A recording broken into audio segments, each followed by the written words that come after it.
Écoutez le monde vétérinaire autrement sur Veto Micro, un podcast produit par Thémavet.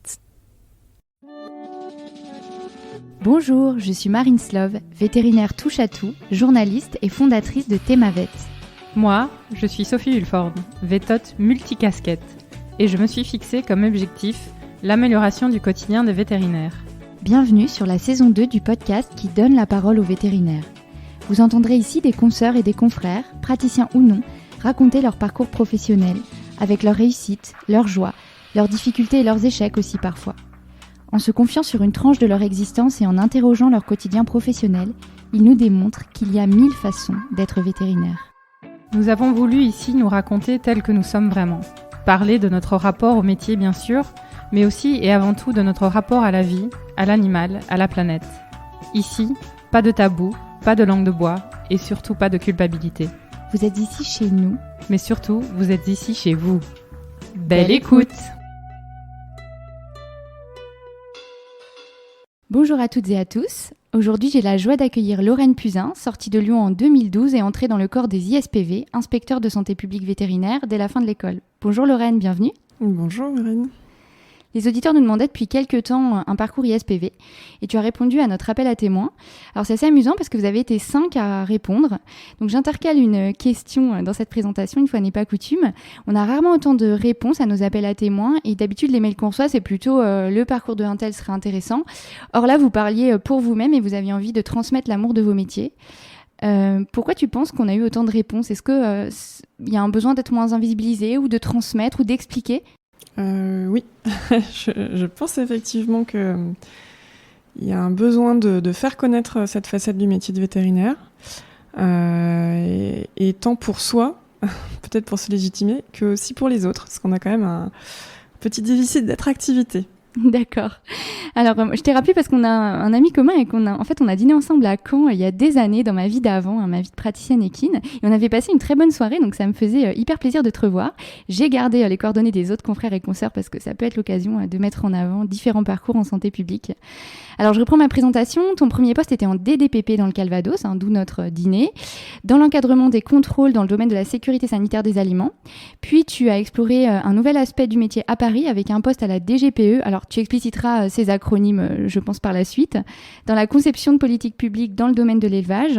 Puis, tu seras recruté dans une autre direction parisienne, rattachée à différents ministères, puis à la Direction générale des affaires maritimes, de la pêche et de l'aquaculture, dans un contexte de crise successive de la filière pêche, tu nous en parleras.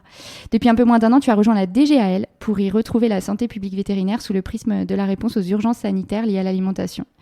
Par ailleurs, tu es aussi maman d'un enfant. Ça t'occupe pas mal, si j'ai bien compris, d'autant que ton conjoint est militaire. Et tu as tout un tas de petites passions quotidiennes que sont le sport, la cuisine, France Inter et Netflix, le piano, les voyages et les sorties dans la plus belle ville du monde, à savoir Paris. Donc il en fallait pas plus pour moi, pour que j'ai envie d'en savoir plus. Première question traditionnelle, pourquoi tu as choisi des études vétérinaires ? Par amour des animaux. Clairement, voilà, rêve d'enfant, comme beaucoup, je pense. Voilà, donc par amour des animaux et parce que c'était aussi un choix qui semblait raisonnable à tout mon entourage et qui était très valorisé. Qu'est-ce que tu veux dire, ce qui semblait raisonnable ? Qui semble plus raisonnable que mes autres idées qui ont été successivement, même très peu de temps, coiffeuses. Alors, contrairement à ce dont on pourrait avoir l'impression aujourd'hui, j'ai eu cette envie. Et puis surtout comédienne, actrice. Bon, voilà. Oui, donc ça m'a passé vite. Les parents, ça les rassure de dire vétérinaire, c'est pas mal, c'est bien. Voilà, c'était un choix plus de raison et de ce fait aussi, c'est un choix qui est encouragé en fait par les proches, notamment les parents. Ouais. Et tu passes par une classe préparatoire ? Oui. Oui. Donc j'ai fait 2 ans de classe préparatoire au lycée Chaptal à Paris. Voilà. Bon, qui n'ont pas été le meilleur moment de ma vie, mais finalement qui se sont bien passés. Alors personne ne m'a raconté que c'était le meilleur moment de leur vie. Bizarrement, la prépa. Ça existe. Récemment encore, j'ai entendu ça, ouais.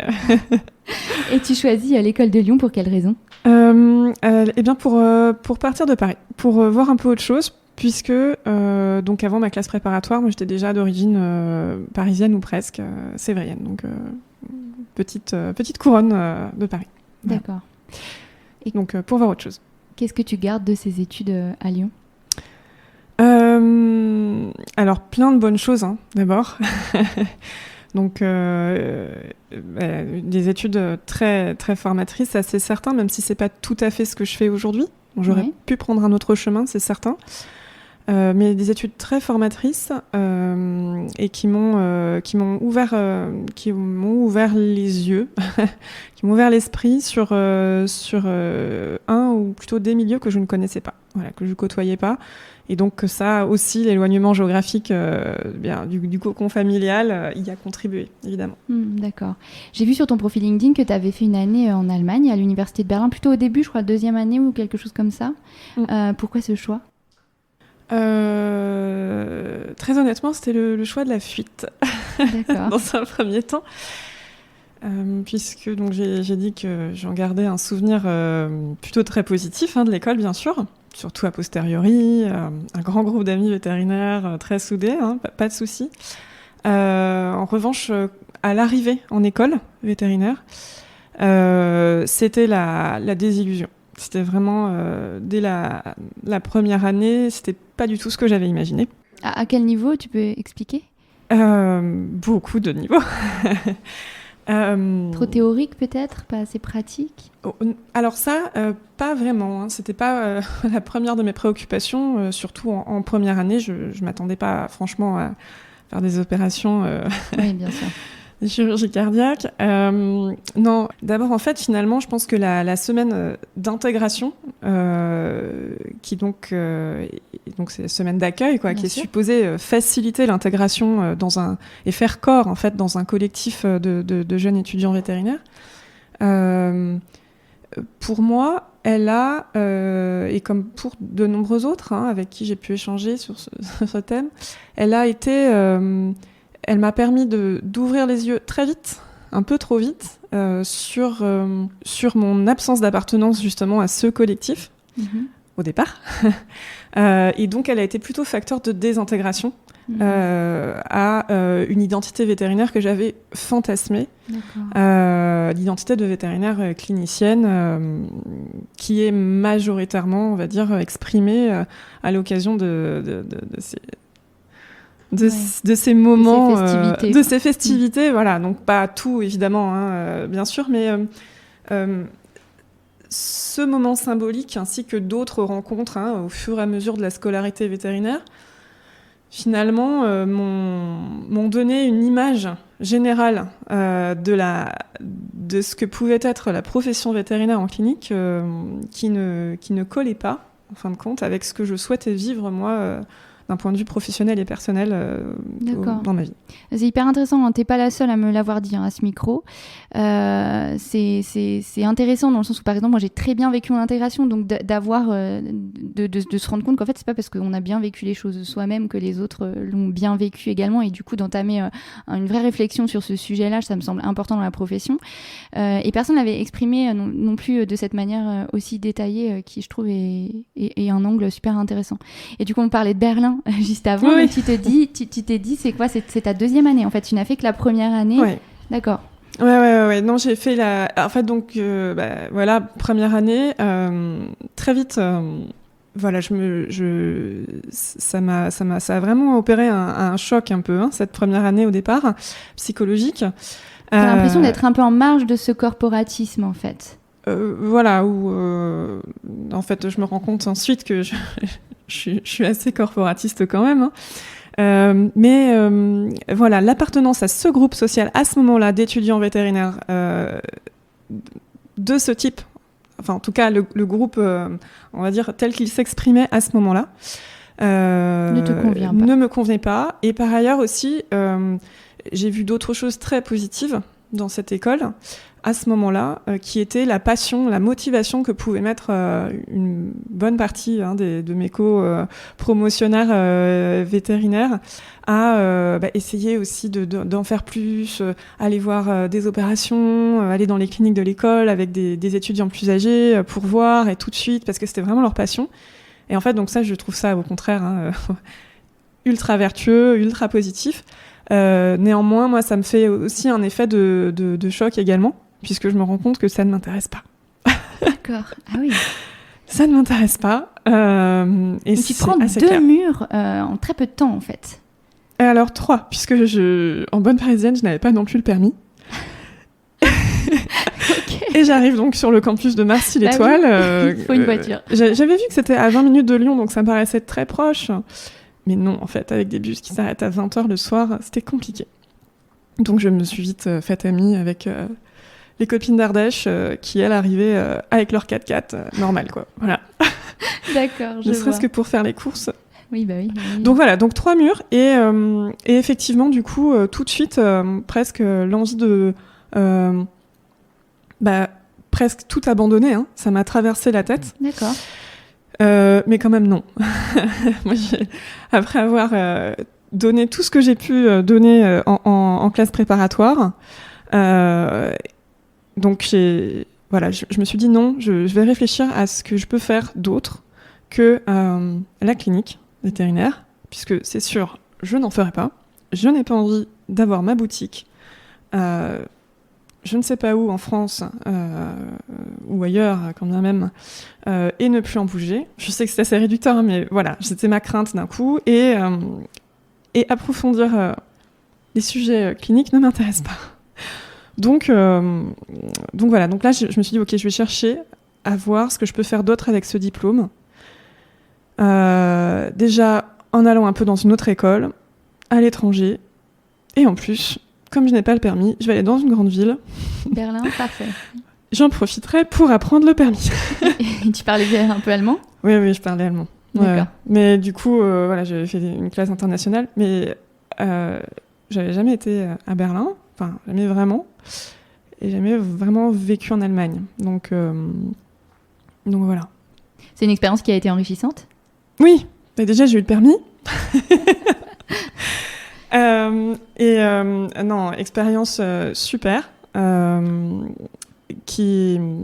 Donc j'ai pas pu valider complètement mon année pour plein de raisons administratives. Oui, je crois que c'est très compliqué. Je sais pas si ça l'est encore aujourd'hui, mais à notre époque, c'était très compliqué de valider, qu'il y ait des équivalences en fait, que ce soit l'Italie, l'Espagne ou l'Allemagne, c'était très compliqué. Souvent, on redoublait une année, quoi, du coup. Voilà, c'est ça. Moi, je dis pas que j'ai redoublé. Oui. J'ai fait 2 années en 3. Voilà. Oui, c'est ça. Ouais, tout à fait. Ouais, non, mais c'est. Mais du coup, je regrette absolument pas. Hein. Moi, c'était vital presque. Et puis, j'avais pris un chien quand même en première année. Petit coup de dépression. Un chien. On part en Allemagne et tout va mieux. Et en fait, du coup, c'est vrai que là-bas, j'aimais toujours pas plus les matières vétérinaires de base, on va dire. Hein.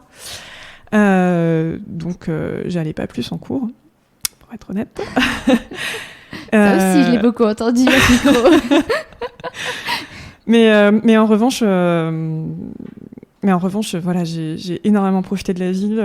J'ai travaillé en tant qu'ouvreuse à la Philharmonie de Berlin pendant 6 mois. Voilà, j'ai fait des rencontres exceptionnelles. J'ai beaucoup promené mon chien en allemand. Voilà. Donc une expérience quand même sympathique.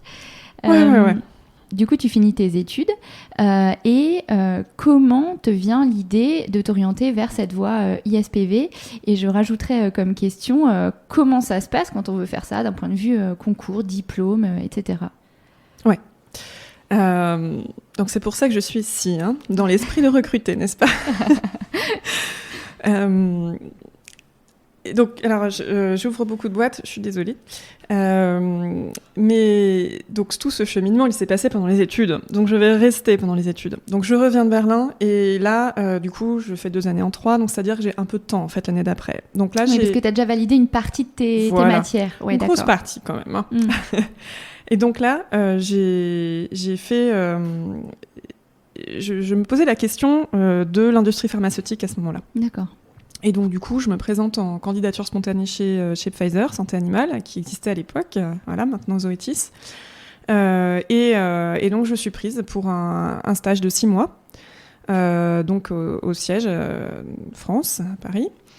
Et donc là, je suis stagiaire chargée de communication, en lien avec les écoles vétérinaires. Et donc finalement, en fait, donc j'ai déjà 6 mois de stage qui m'ouvrent en fait à ce que peut être le travail d'un vétérinaire au sein d'un labo pharma. Et ensuite, en fait, je garde ce lien et donc j'en conserve un petit boulot en fait pendant le reste de mes années étudiantes à Lyon. Et finalement, ce stage, plus d'autres, j'ai fait des stages en groupement de défense sanitaire. J'ai rencontré aussi, j'ai cumulé un peu les entretiens avec des vétérinaires, donc avec des podcasts individuels, on va dire. Voilà.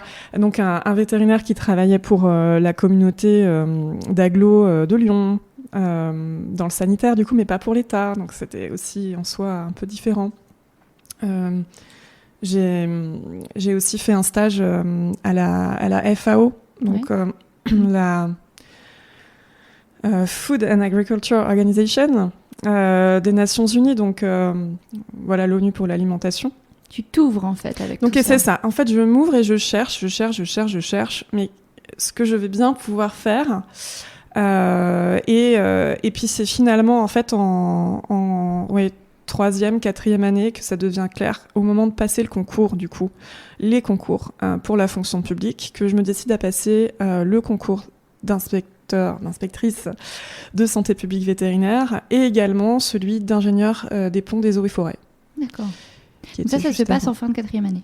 Tout à fait. D'accord. Et parce que pour moi, d'un coup, ça devient clair et je dois dire qu'il y a sans doute une forme de déterminisme familial également, vu qu'il m'apparaît tardivement dans mes études vétérinaires que mais en fait, mes 2 parents sont fonctionnaires, mon père est lui-même inspecteur dans l'éducation nationale, peut-être. Il y a un lien. Et j'ai toujours trouvé intéressant ce qu'il fait, peut-être. Voilà. Donc ça n'a rien à voir comme travail, néanmoins sur certaines valeurs, comme le sens du service public, et puis mes parents et mon père en particulier, ils sont tous deux engagés en politique. Et donc, je vois un lien quand même. Oui, bien sûr. Il y en a un qui est assez évident quand il explique. Voilà. Donc, voilà, se mettre au service de l'intérêt général pour quelque chose qui dépasse un peu soit notre personne, soit notre prochain immédiat, mais qui traite d'un plus grand tout. D'accord. Très clair. Donc voilà. Et donc ça se passe en 4e année. Et là c'est sûr. Et depuis, donc ça fait un peu plus de 10 ans. Non, plus en fait. Un peu plus de 12 ans ou de 13 ans. Faut plus compter, tu sais. Voilà. Donc là, depuis je n'ai jamais remis en question ce choix. Donc je pense que c'était le bon choix. Ok. Voilà. Et comment il se passe ce concours ? C'est un concours qui porte sur quoi ? C'est un concours qui est très sélectif Alors, c'est un concours qui porte sur quoi ? Il porte exactement, ou presque, sur la même chose que l'ensemble des concours de cadre de la fonction publique d'État. Donc, ça ne vous avance pas plus. Ça ne m'avance pas plus. Il va falloir préciser. Non, mais pour dire, voilà, c'est assez normé en fin de compte. Donc, bon, peut-être que c'est plus comme ça aujourd'hui, mais en tout cas, à mon avis, il y a donc des épreuves de type faire une note à un préfet, à un ministre, voilà, sur un sujet. D'accord. Voilà. Et ça va être selon 2 modalités. Soit on fait une note un peu sur la base de nos connaissances, avec simplement une phrase d'accroche. La souveraineté alimentaire en France. Voilà. D'accord. Vous avez 4 heures. Voilà. Et le rôle des vétérinaires là-dedans, par exemple. Ou le rôle des inspecteurs de santé publique vétérinaire dans la sécurité alimentaire, par exemple. C'est différent de la souveraineté alimentaire. Chaque mot compte. Chaque mot compte. Et puis, l'autre modalité, ça va être... voilà, vous avez 500 pages de textes divers et variés, des tableaux de chiffres, des études scientifiques plus ou moins lisibles, des résumés très, très concis, peut-être quelques documents en anglais, ça je me souviens plus, bon, voilà. Et puis pareil, un thème sur la base des documents et sans apporter de connaissances extérieures. Faites-nous pareil, une note, un truc, voilà, à destination. Alors c'est souvent assez opérationnel. C'est à destination d'un décideur. D'accord. En général, c'est ça. On nous met Ok. dans la position de conseiller un décideur. Voilà, puis après, il y a des épreuves, bien sûr, De orales. connaissances, peut-être. Ouais. Oui, c'est pas le plus important. Enfin, il faut avoir, je On pense, te pas demande mal de réfléchir, en fait, dans ce Voilà. concours. C'est ça. On peut venir avec assez peu de connaissances dans ce domaine au départ, mais si on vient avec la motivation de l'intérêt, puis quand même, en fait, des connaissances d'ordre général. Tu as mentionné France Inter tout à l'heure. Bon, par exemple, assez passivement, on peut finalement Tout à fait. être un minimum intéressé aux actualités, et notamment, évidemment, les actualités dans le domaine de l'alimentation, en ce qui concerne le concours dit SPV. Donc, de la culture générale, finalement, d'être Voilà. capable d'organiser sa pensée et de la retranscrire, en fait. Voilà. Ok, très clair. Alors j'ai une question qui n'est pas politiquement correcte. À l'école, ISPV, ça a un peu la réputation d'être un truc de gratte-papier. Je pense que c'est par opposition au veto Pratos, de terrain, etc. Du coup, c'est pas très bankable, alors qu'en fait, on ne sait même pas sur quoi ça ouvre comme métier et le travail quotidien. D'ailleurs, là, les questions que je t'ai posées sur le concours, je n'en savais rien. À ton avis, pourquoi cette réputation ? Plein de raisons. Mais je me suis pas beaucoup pris cette réflexion, mais je me suis pris cette réflexion par certains étudiants en école. C'est un truc de polar, c'est un truc de binoclard, non ? Non, pas vraiment. Enfin, en mon cas, du coup, j'étais pas vraiment tête de promo. Puis en plus, en ayant vétéré, donc bon, voilà, je ne portais pas cette image. Mais par contre, on m'a opposé le fait que c'était quelque chose pour les feignants. Oui. Enfin, en gros, voilà. Hein, ça, surtout, c'est fonction publique, le côté fonction publique. C'est la fonction quoi. publique, la fonctionnaire, voilà. Donc, heureusement bonne que planque, quoi. j'avais les épaules solides parce que quand on est en reconversion professionnelle, avant même l'arrivée dans le monde professionnel, c'est-à-dire tout de suite au moment des études, après la prépa, etc., et qu'on est en train de chercher sa voie et qu'on se prend ce genre de remarques, bon, après, c'était le cas, c'est le fait d'une minorité, et heureusement, la majorité des étudiants et des amis vétos étaient plutôt très ouverts à ça. Mais néanmoins, effectivement, l'image un peu de fainéantise, de vouloir ne pas faire de garde, voilà. Je pense que ça vient déjà du fait de cette un peu culture dominante qui porte, mais aussi qui entache un peu, je trouve, l'intégration dans les écoles vétérinaires, qui est vraiment la culture, je pense, du praticien libéral qui ne compte pas ses heures et qui, tout du moins dans l'école, on n'a pas intérêt à les compter, parce que entre la clinique et les études, c'est vrai que voilà, on travaille énormément, mais très bien. Et du coup, en fait, l'ignorance de ce que peut être un fonctionnaire d'État qui est cadre, en fait, dans la fonction publique, et l'ignorance du fait qu'en fait, là aussi, il y a du travail. Oui, bien sûr. Scoop. Voilà, il y a beaucoup de travail, et donc même aujourd'hui, en fait, je me rends compte, en fait, en parlant avec certains vétérinaires, que le métier d'inspecteur de santé publique vétérinaire est parfois, enfin les métiers derrière, sont parfois identifiés comme une possibilité de se reposer après avoir énormément travaillé en clientèle. D'accord. Et là, je dis attention, des burn-out dans la fonction publique, scoop, encore une fois, il y en a. C'est-à-dire que, enfin voilà, il y a plein de déterminants à ça, et le travail, on n'en manque pas. Voilà. Tu vas nous expliquer plus avant. Voilà. On peut peut-être passer sur le premier poste. Du coup, tu as ce concours, tu finis tout ce cursus, c'est le moment pour toi de rentrer finalement dans la vie active. Comment tu effectues ta recherche, dans quoi tu as envie de travailler, puis comment tu atterris à la DDPP du Calvados? Alors, donc après l'École nationale des services vétérinaires, donc quand on sort en tant qu'élève, donc c'est 2 ans. Quand on est déjà dans la vie active en tant que vétérinaire, c'est 1 an. D'accord. Donc après cette école d'application, où l'on est rémunéré un peu, on a d'un coup, on devient vraiment fonctionnaire titulaire, et on a les droits et les devoirs des fonctionnaires qui s'appliquent. Et notamment, le premier des devoirs quand on sort d'école, c'est d'aller là où on nous affecte. Mhm. Pour le premier poste, c'est comme ça. Donc, on a une liste de postes fermés. Et l'année où je suis sortie, on était une petite dizaine, pas beaucoup de sortants. Et dans cette petite dizaine, il fallait, sur la France, qu'on se répartisse les postes. Donc, chacun selon ses appétences et ses affinités, mais voilà. Donc chacun fait une liste de priorités. Voilà. Et ensuite, ces postes sont répartis. Voilà, tout à fait. Donc, j'ai fait un choix. Et moi, j'ai eu de la chance d'avoir le choix que j'avais fait, D'accord. mais sur une liste fermée.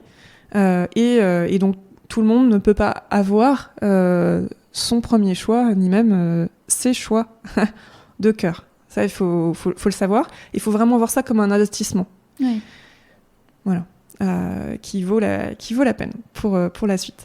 Donc, du coup, moi, je suis affectée à Caen en tant qu'adjointe à la chef de service qualité et sécurité des aliments. Donc, c'est un service pas énorme, mais assez conséquent déjà pour une direction départementale de la protection des populations. J'explique un peu les termes parce que... Ouais, non, mais t'as raison. Voilà. Alors, des DPP, je pense qu'à peu près tout le monde le connaît, mais alors les suivants, peut-être pas. Voilà. Et donc là, en fait, donc, je suis dans un service d'une quarantaine de personnes. Et ce qui m'a attirée, en fait, dans ce service, c'était que... Donc, j'arrivais pas directement en tant que chef de service, mais en tant qu'adjointe. Donc, je pouvais vraiment apprendre avec une encadrante immédiate, disponible pour ça aussi, hein, et pas tout de suite être jetée dans le grand bain de l'encadrement d'une équipe. Et puis, l'équipe était suffisamment conséquente avec des missions suffisamment variées pour éveiller mon intérêt pendant donc, les 3 années où je suis restée dans ce poste. Voilà. Et donc, du coup, j'avais en charge essentiellement la filière viande de ce service. D'accord. Donc, dans ce service, il y avait des abattoirs. Abattoirs où étaient elles-mêmes en poste et eux-mêmes, puisqu'il y avait aussi des hommes en poste, des vétérinaires contractuels.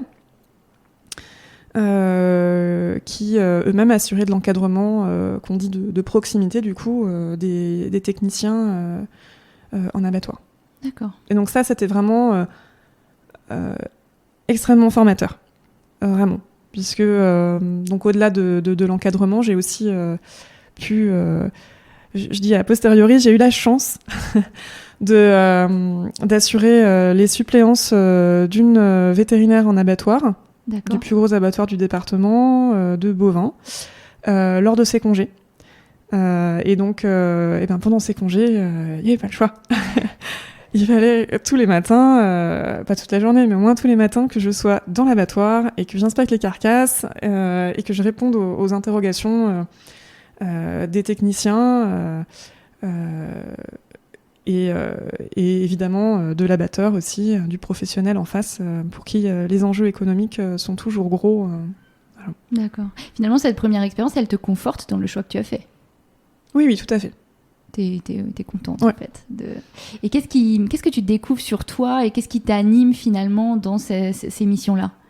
Je me conforte un peu dans l'idée que j'aime travailler en équipe. Donc j'aimais déjà travailler en équipe en école vétérinaire. J'avais monté une association que j'appelais ma petite multinationale. Bref. Et donc là, vraiment dans le Calvados, je me rends compte que travailler avec des gens dont on apprend mutuellement au quotidien, c'est top.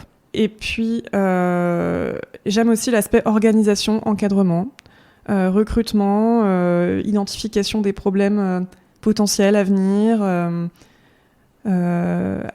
assistance, enfin soutien, tout ce qu'on peut faire en fait quand on est un encadrant ou un manager. Voilà. D'accord. Ensuite, tu changes de poste. Alors, comment ça se passe pour changer de poste dans la fonction publique ? On postule. Donc, premier poste, on n'a pas trop le choix. Mm-hmm. Et ensuite, on postule. Et donc là, vraiment, on a le choix. Et donc là, vraiment, oui, on a bien sûr quelque part un devoir de mobilité régulier. On va dire, théoriquement, si on suit le papier, tous les 3-4 ans, il faudrait, pour que la carrière progresse bien, bouger. Donc c'est pas fait pour les gens qui ont envie d'être ancrés toute une vie dans une région, par exemple ? Ça peut, si, ça peut. Ça peut. Mais justement, ce que j'allais dire, c'est pas forcément une mobilité géographique. Ça peut aussi être une mobilité fonctionnelle, Oui, c'est-à-dire changer de poste, changer de domaine. Et dans ces cas-là, si on veut rester toujours dans une même région, y a plein de choix qui peuvent s'opérer. On peut se dire que on va travailler dans différents univers, plus loin que le cœur de métier de l'ISPV, c'est-à-dire la sécurité des aliments et la santé animale, voilà. Donc la santé publique vétérinaire au sens propre, avec l'environnement. Et on peut aller aussi dans les domaines, ne serait-ce que le domaine économique du ministère de l'Agriculture, tout en restant dans un même département. On peut très bien aller travailler quelques années dans les collectivités territoriales pour faire à peu près un travail complémentaire ou similaire, mais côté collectivité, donc plus côté État. C'est tout à fait possible.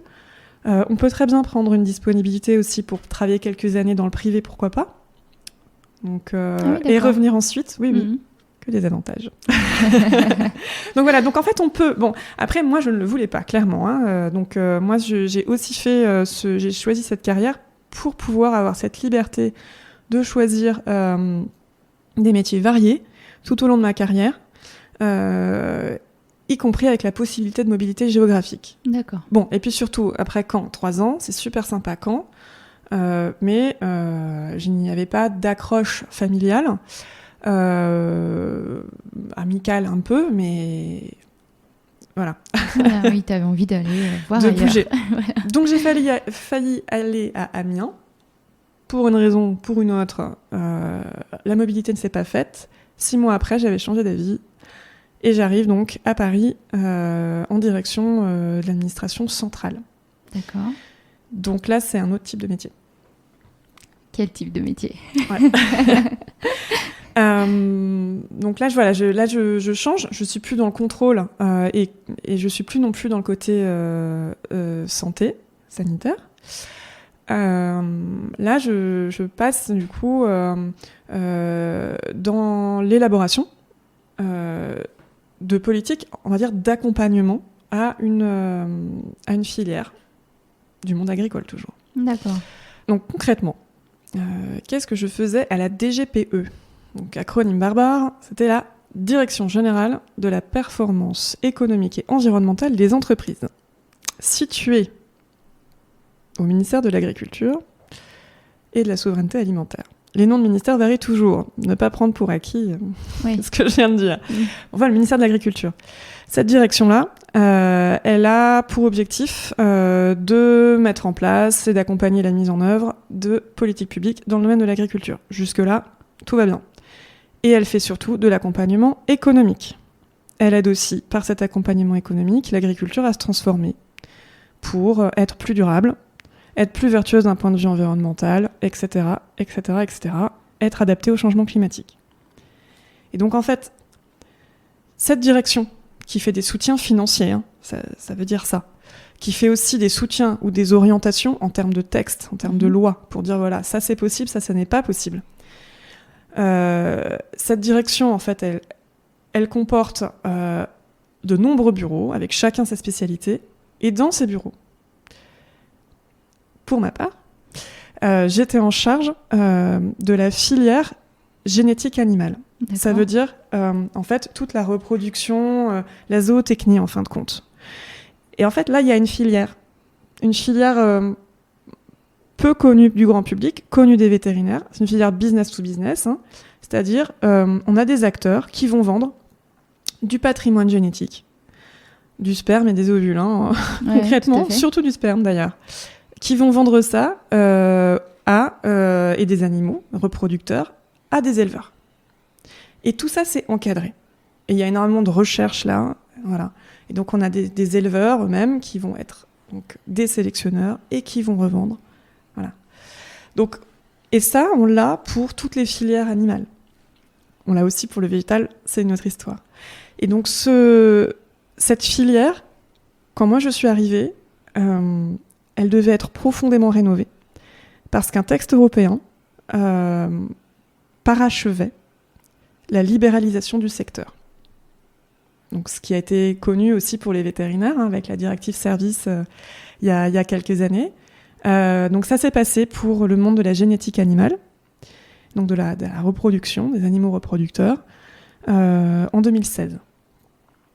Voilà, 2016, 2017, 2018. C'était des années, du coup, où en France, on a dû changer ce qui était une loi sur l'élevage qui datait de 1962 pour la mettre au goût du jour des années 2018. Voilà. Donc ça, c'était... Gros travail en perspective, j'imagine. C'était un gros travail avec une ordonnance à la clé, donc une proposition, enfin c'était une loi, en quelque sorte. Et tout un travail réglementaire derrière, mais également, et d'abord, avant tout, un travail de concertation avec beaucoup d'acteurs professionnels différents et de la recherche qui ont travaillé à X 1000 groupes de travail, je me souviens plus du nombre, peut-être une dizaine de groupes de travail que j'avais la chance d'animer en bonne partie dès mon arrivée en poste finalement.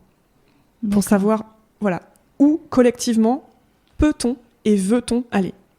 Quelles sont les règles qu'on se donne collectivement avec des enjeux vraiment finalement de société, des enjeux sur la marchandisation du vivant quelque part, des enjeux de faire ensemble, faire marcher le collectif. Bon, voilà. Pas forcément simple à expliquer. Non, mais tu t'en es pas mal tiré. Je pense que j'ai compris une bonne partie. Et du coup, après, comment tu en arrives ? Parce que finalement, c'est quand même le même métier, mais à la partie affaires maritimes, pêche, aquaculture. Eh bien, j'ai transformé l'essai économique, on va dire. Donc, je m'étais éloignée de la santé. Et le côté encadrement me manquait. Voilà.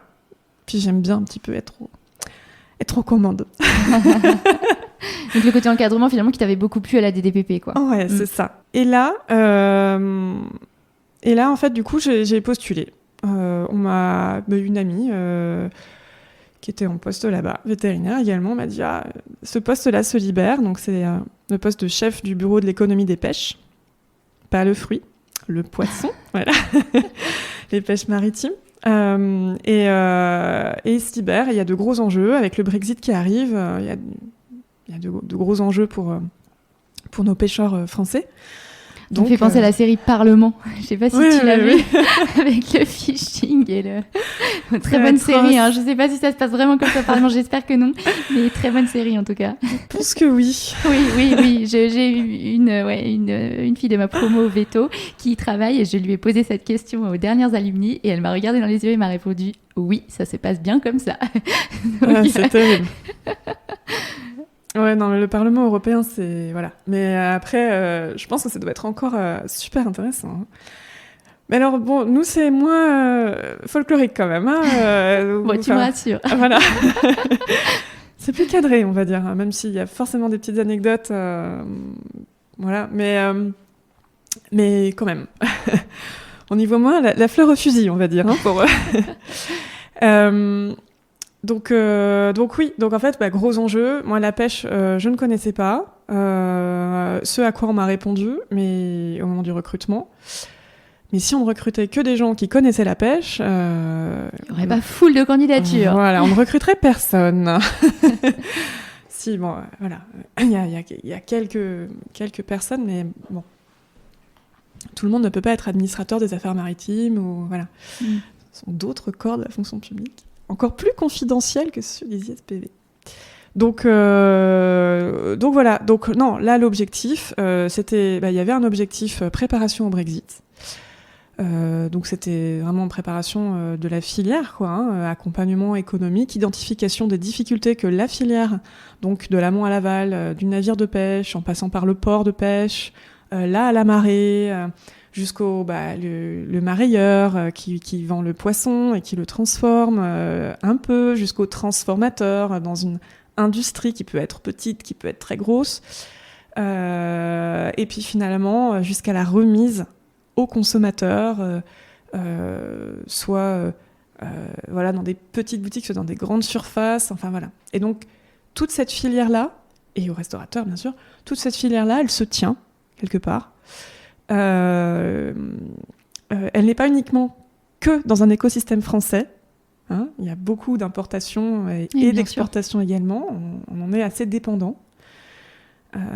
Et elle devait, et elle doit, supporter le choc du Brexit. Voilà. Donc je venais pour ça, mais en fait j'ai pris mon poste le 1er mars 2020. Ah, ouch. Ouais. Donc, Pas besoin d'en dire plus. Voilà. On a compris. C'est ça. Difficile, comme prise de poste. Mais c'était passionnant. Donc pensez pour mes détracteurs d'école veto. Donc moi, j'étais pas au chômage ni technique ni partiel. Voilà. Donc j'étais chez moi à travailler sur mon petit ordinateur jusqu'à 11h du soir, jusqu'à minuit, tous les jours, en enchaînant des réunions avec les représentants professionnels, tous les jours, sur l'heure de midi. À la fin, ça n'avait aucun sens, parce qu'on ne savait même plus quoi leur dire. Oui. Que voulez-vous que je vous annonce, puisqu'on n'a pas le temps de travailler entre-temps. Non, mais voilà, il y avait vraiment un gros besoin, en fait, d'être au plus près de ce qui se passe sur le terrain. Et puis, régulièrement, organisation de rencontres, pareil, de cette profession avec le ministre, qui lui-même avait besoin. Et la ministre, en l'occurrence, à l'époque, la ministre de la Mer, qui avait besoin de savoir ce qui se passait aussi, au plus proche du terrain.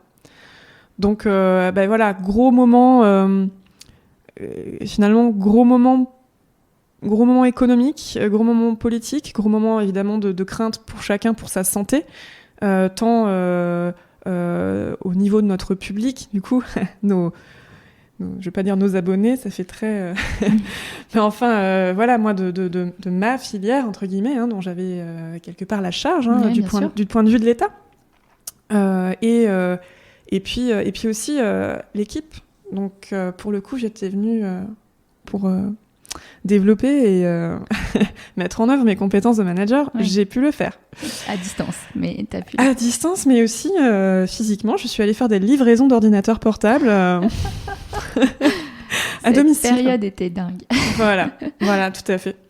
Et voilà, et j'ai des souvenirs de traverser Paris, les Champs-Élysées, dans ma petite voiture encore pleine de taches de dalmatien depuis l'école veto jusqu'à la Défense, dans des Champs-Élysées vides. Vide, oui. Voilà, tout ça pour essayer de contribuer, comme je pouvais, à sauver la filière pêche de cette difficile situation qui était la fermeture des échanges et la fermeture des restaurants et des cantines. Évidemment, on mange beaucoup le poisson en dehors du domicile, en fait. Donc, d'accord, ok. Oui, donc en fait, toutes les filières étaient affectées. Oui, c'est logique. Mais voilà, toutes les filières étaient affectées, mais la filière pêche t'es particulièrement touchée. Ouais, d'accord. T'as touché le gros lot sur ce poste. Ouais, voilà, pour ne pas dire que j'avais touché le fond, mais du coup, il y a eu ça. Puis, il y avait le Brexit. Entre-temps, il y avait le plan de relance. Ah alors, oui, le plan de relance. Ouais. On n'est pas supposé le voir comme une crise, mais si on peut définir la crise comme étant un État qui déstabilise l'organisation et l'oblige à adopter une organisation différente en la subissant un peu, oui, on était un peu en crise. Puisque du coup, voilà, on était encore en train d'essayer de réparer les conséquences du Covid. On s'est rendu compte plus tard qu'il y allait avoir différentes vagues. Qu'on se mettait en bascule avant, quelque part, pour concevoir des dispositifs d'aide ciblés qui devaient avoir du sens, évidemment, et permettre à la filière pêche d'investir pour assurer sa résilience de façon durable. Voilà. Et derrière Brexit, immédiatement. Derrière Recovid. Derrière congé mat, quand même. Oui. Ouais. Et je me disais, je vais rentrer de congé maternité et on va pouvoir souffler un peu. Et non. Guerre en Ukraine. Oui. Voilà. Guerre en Ukraine, prix de l'énergie qui flambe. Prix de l'énergie qui flambe, filière pêche en crise. Puisque il y a une fourchette, mais on va dire dans certains cas, ou dans le pire des cas, on peut avoir 25% des du chiffre d'affaires, 25% du chiffre d'affaires de certains navires de pêche qui sont dépensés en carburant. Oui, d'accord, c'est énorme. Donc en fait, la place, bien sûr, tout ça, c'est variable en fonction de plein de paramètres, et notamment du coût du carburant, hein, par définition. Mais du coup, on comprend bien que c'est énorme. Voilà. Et puis derrière, je pourrais cumuler les défis en fait environnementaux, sociétaux, majeurs auxquels la filière pêche est confrontée en ce moment. On peut penser également aux défis environnementaux et avec les captures accidentelles de dauphins. Ouais. Voilà. Mais il faut voir aussi, il faut voir loin. C'est-à-dire que quand on est dans ce secteur et quand on touche à un secteur, par définition, on se rend compte j'ignorais totalement à quel point ce système est intégré dans un plus grand système ou est en compétition avec tel type d'autres systèmes.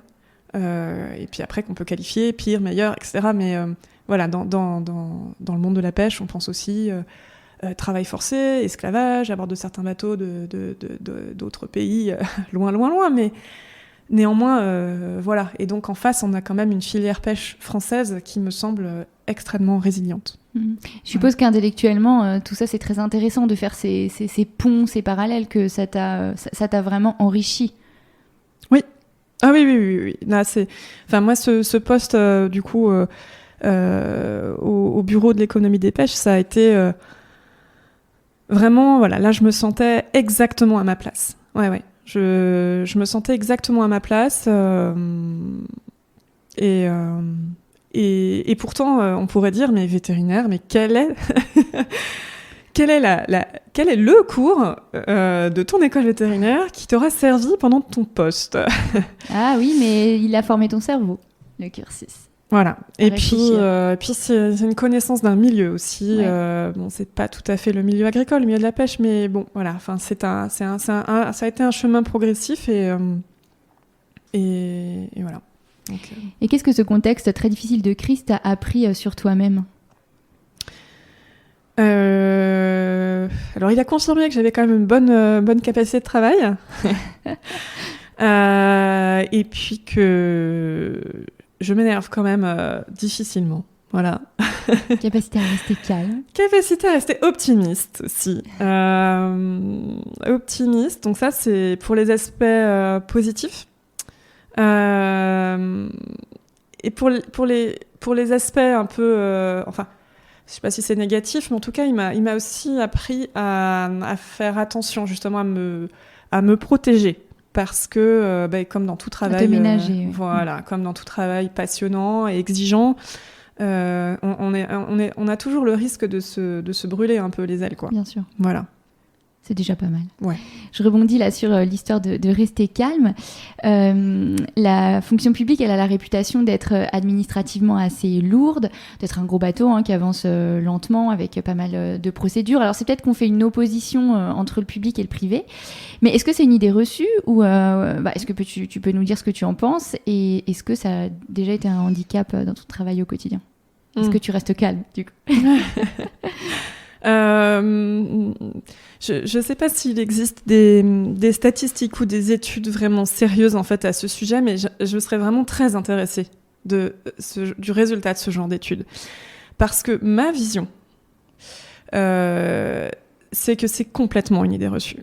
Et qu'en fait, le déterminant principal à l'immobilisme d'une entreprise, c'est la taille, déjà. Je suis d'accord avec toi. Et en second lieu, donc ça veut dire finalement on va avoir les mêmes problèmes dans une énorme entreprise. Mais moi, je travaillais pour une entreprise de 60 000 salariés, c'est rien avancé, évidemment, dans le privé. Voilà, ce sont les chaînes de commandement, puis ça peut être plein d'autres choses, enfin bon, voilà. Le sentiment, la dilution de responsabilité quelque part aussi parfois. Oui, tout à fait. Et qui est la même dans les très grands groupes. Voilà, c'est ça c'est toujours lié au déterminant de taille. Et après, il y a un autre déterminant qui, là, je pense, est plus propre au secteur public, mais pas uniquement. C'est l'exigence de responsabilité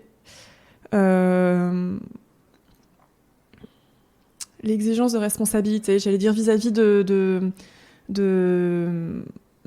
l'intérêt général.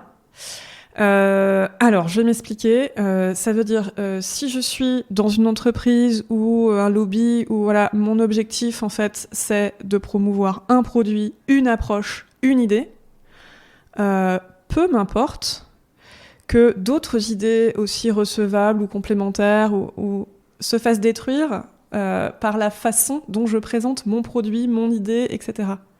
Peu m'importe. C'est parce que ce sera la responsabilité d'autres de porter leur sujet. Et c'est leur problème si ça échoue, s'il y a des conséquences désastreuses sur d'autres champs. Donc typiquement, ça c'est ce qui mène parfois un problème, un manque de conscience environnementale dans certaines entreprises. Moi, je vends mon produit. Bon, je ne suis pas une entreprise qui est censée réparer l'environnement. C'est pas mon sujet. Donc, voilà, je le fais pas.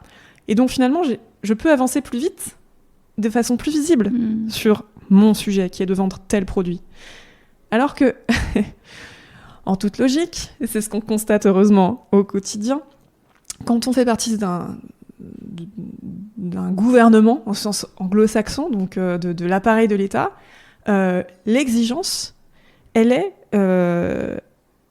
certes, de défendre convenablement les missions directes, immédiates qui nous ont été affectées, mais de les mettre dans un contexte, dans un tout, et de ne pas détruire ce que font c'est très clair, c'est très intéressant. les uns, les autres, etc. Et en fait, c'est une exigence. Donc tu rajoutes un niveau de complexité voilà. qui fait que, de fait, les choses prennent plus de temps. Tout à fait. Et que parfois, on peut avoir le sentiment, vu de l'extérieur, que des décisions complètement non entendables ou qui tergiversent, qui sont dénuées de sens. Quand on a une loi qui est revue et qu'à la fin, elle est vidée de sa substance, bah oui, c'est sûr que personne n'est content du résultat. Et en fait, c'est le fonctionnement finalement démocratique qui peut certainement être amélioré. Voilà, ça m'appartient pas de dire comment. Mais Loïc d'Ambreval, on parle de ça dans son épisode. Oui, notamment, ouais. Mais néanmoins, en fait, on est en responsabilité. Et justement, c'est vrai que j'ai écouté ton podcast avec Loïc d'Ambreval, qui est une personnalité que j'admire et que je respecte beaucoup. Et néanmoins, voilà, oui,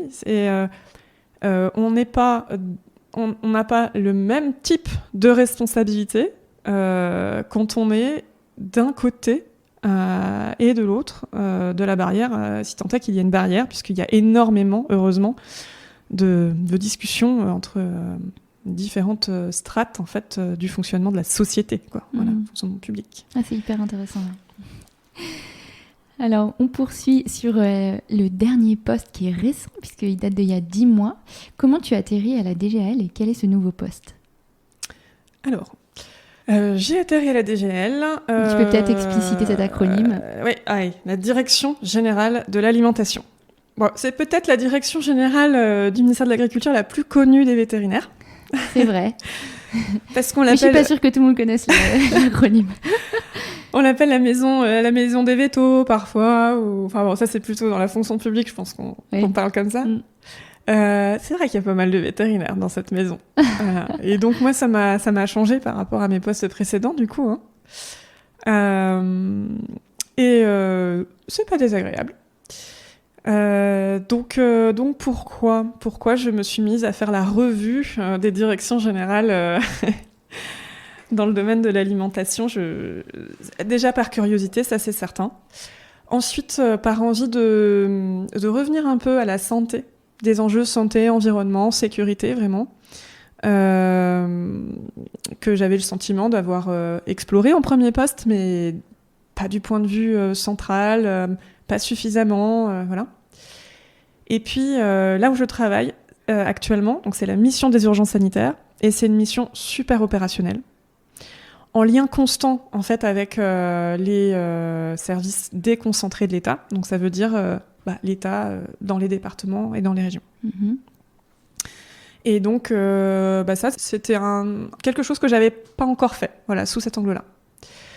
Et donc, chaque jour, en fait, on a de nouveaux sujets, de nouvelles urgences et de nouveaux cas très concrets à résoudre. Donc, intellectuellement et d'un point de vue de l'équipe aussi, c'est super intéressant.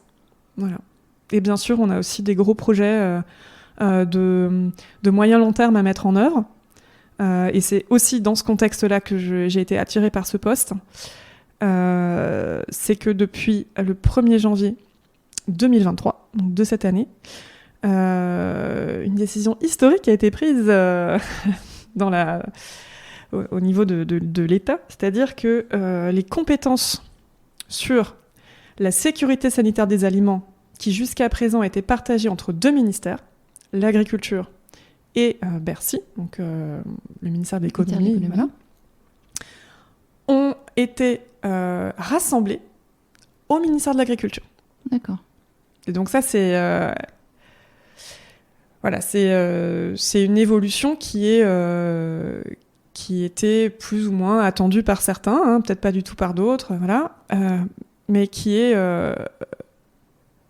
pour moi, qui est vraiment intéressante en termes du coup aussi de recherche de cohérence, d'avoir une approche le plus possible donc harmonisée sur la sécurité sanitaire des aliments, quels que soient les domaines. Et d'un point de vue de l'enjeu organisationnel, le changement, c'est passionnant hein, dans une carrière d'ISPV. Voilà. Donc un poste qui a moins d'un an, mais qui pour l'instant a l'air de te plaire. Alors qu'est-ce que tu dirais aux confrères et aux consoeurs pour qui ce que tu as expliqué là sur les différentes facettes des métiers ISPV, pour qui ça résonne et qui se disent que ça pourrait peut-être les intéresser? C'est le moment de recruter là, vas-y. Alors, s'il s'agit d'étudiants vétérinaires en école vétérinaire, je sais bien que c'est encore un peu tôt dans la maturation intellectuelle pour prendre ce genre de décision, mais je dirais allez-y maintenant, parce que le concours n'est jamais plus simple à passer que quand il y a très peu de postulants. Ah, c'est là où il y a le moins de postulants. Ouais. D'accord, ok. Je pense que c'est un engagement qui aujourd'hui fait peur, alors qu'en fin de compte, c'est un métier, c'est finalement un statut qui offre une possibilité de métier tellement diversifiée, tellement variée, que on va jamais s'ennuyer. On va jamais rester coincé dans un poste où, voilà, c'est pas possible ça. Et puis il faut dire qu'on ne perd pas son diplôme de praticien pour autant. On ne perd pas son diplôme de praticien. Donc on peut changer d'avis. Voilà. On peut tout à fait faire, j'en ai parlé tout à l'heure, une disponibilité, c'est-à-dire changer de statut administratif. On n'est plus payé par le ministère de l'Agriculture pendant X années. On va faire, je sais pas, les saisons où on va pouvoir exercer, si on veut, en tant que clinicien, voilà. Où on fait le tour du monde, j'en sais rien.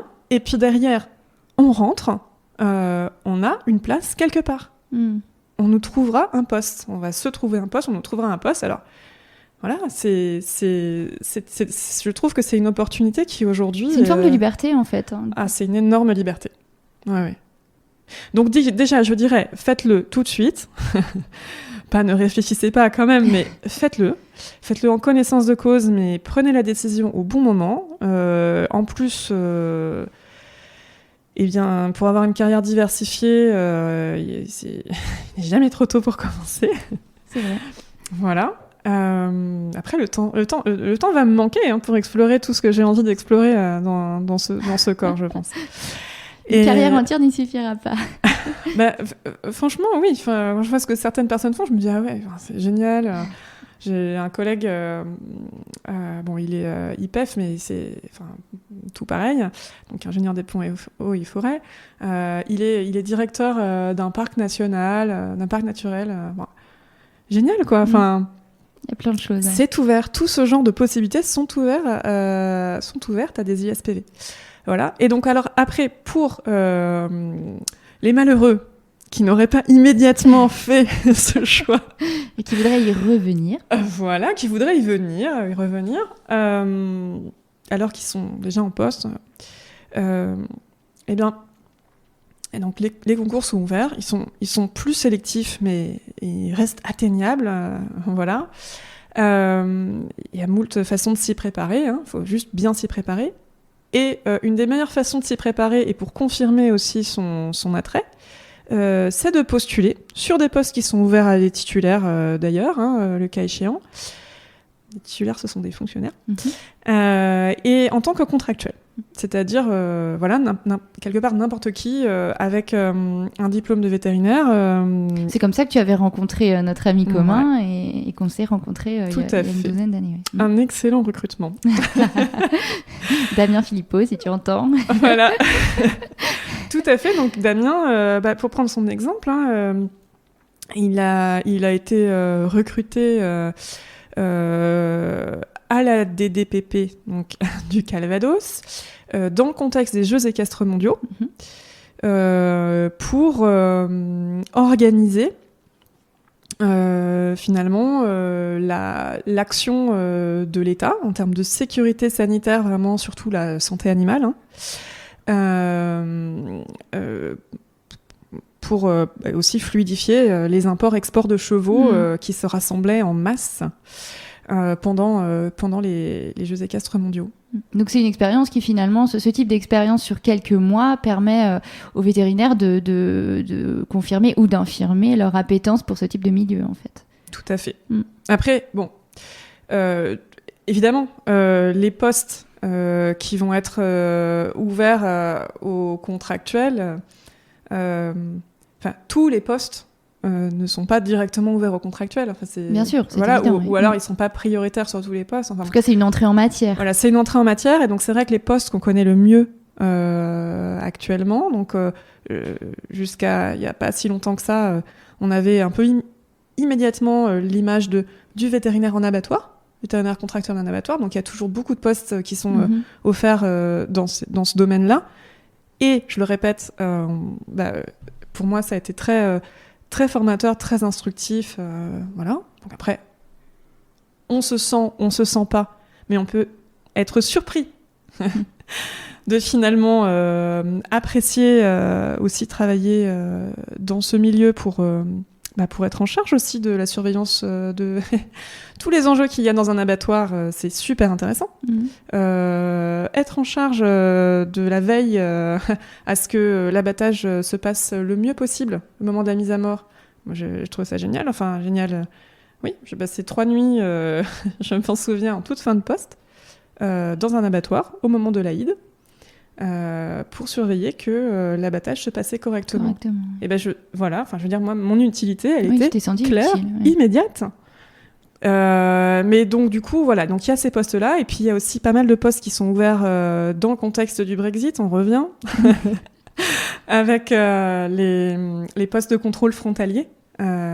Puisqu'on a quand même, voilà, ce qui était des échanges intra-Union européenne avec le Royaume-Uni, mais oui, sont devenus des imports et des exports. Donc, et donc pour les imports, il faut énormément de monde, et notamment des compétences vétérinaires. Pas que, mais il en faut, pour contrôler que ce qu'on importe en Union européenne réponde à nos exigences de sécurité. Ok. Et du coup, en termes de salaire, ça se passe comment ? Eh bien, ça se passe très bien. C'est ça aussi qu'il faut dire et qui est vraiment méconnu. Ne vous fiez pas aux grilles de salaire qu'il y a sur Internet et qui ne prennent en compte que le salaire brut et qui ne prennent pas en compte les primes. Je ne sais pas pourquoi il y a cette opacité dans la fonction publique, mais sachez qu'il y a au moins 40, peut-être 45% de mon salaire qui sont composés de primes. D'accord. Oui, c'est énorme. Voilà, donc ça veut dire très concrètement, je vais pas m'en cacher parce que j'ai aucun sujet avec ça.